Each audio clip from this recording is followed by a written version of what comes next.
She says, is Lucifer Satan's God-given name?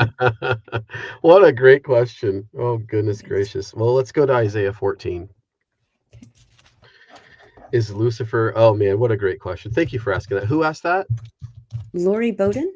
Lori, thank you for asking that. I'm sorry, did you say Isaiah 7:14 or?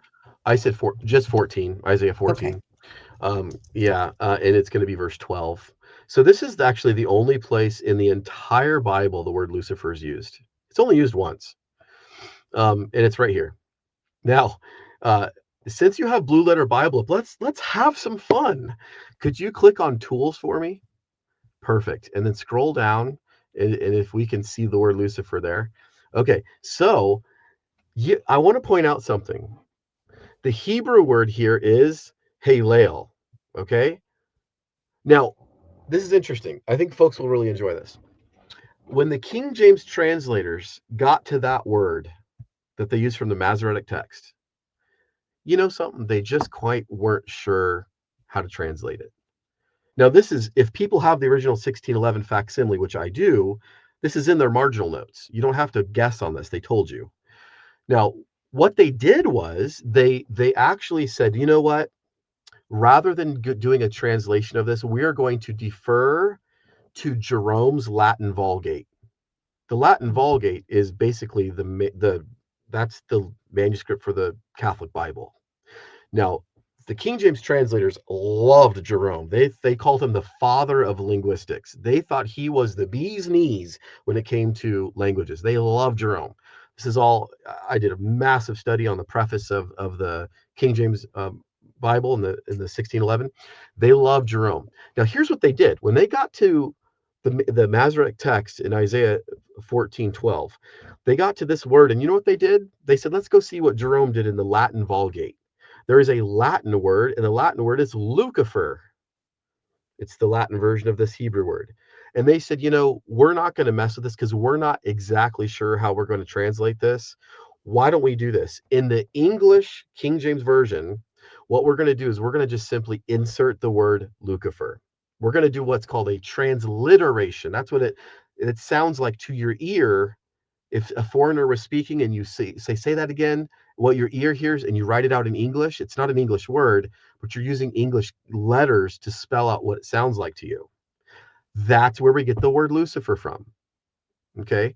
It is literally is not a name for Satan at all.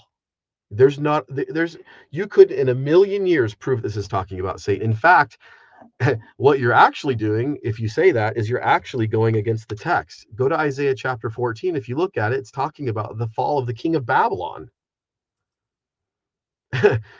He's saying in verse number 3, the Lord is telling Isaiah here in verse number 3, it shall come to pass in the day that the Lord shall give thee to rest from thy sorrow and from thy fear, from the hard bondage wherein thou wast made to serve, that thou shalt take up this proverb against the king of Babylon and say.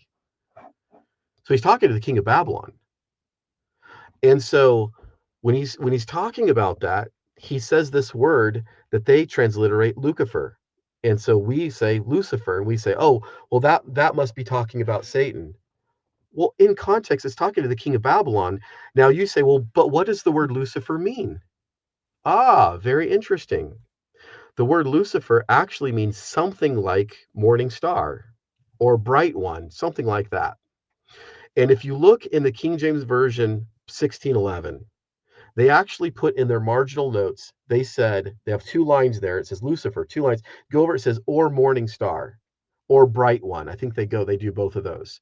So you have these modern versions, right? Like the and I don't defend the NIV. I think it's the NIV is a combination between a paraphrase and a literal translation. They were going for that. They wanted it to be a mixture of those two things.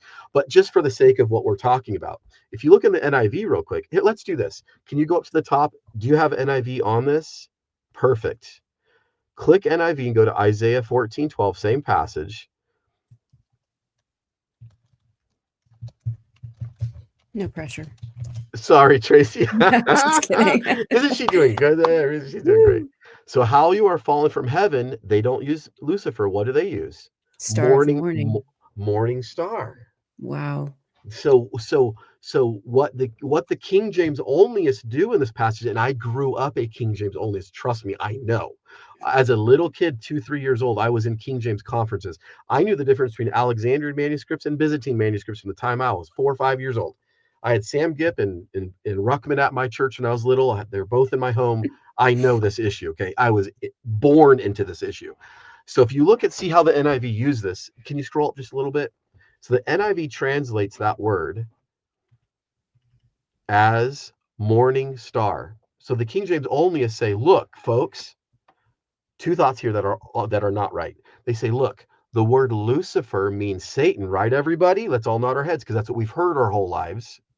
We go, yes, Lucifer means Satan.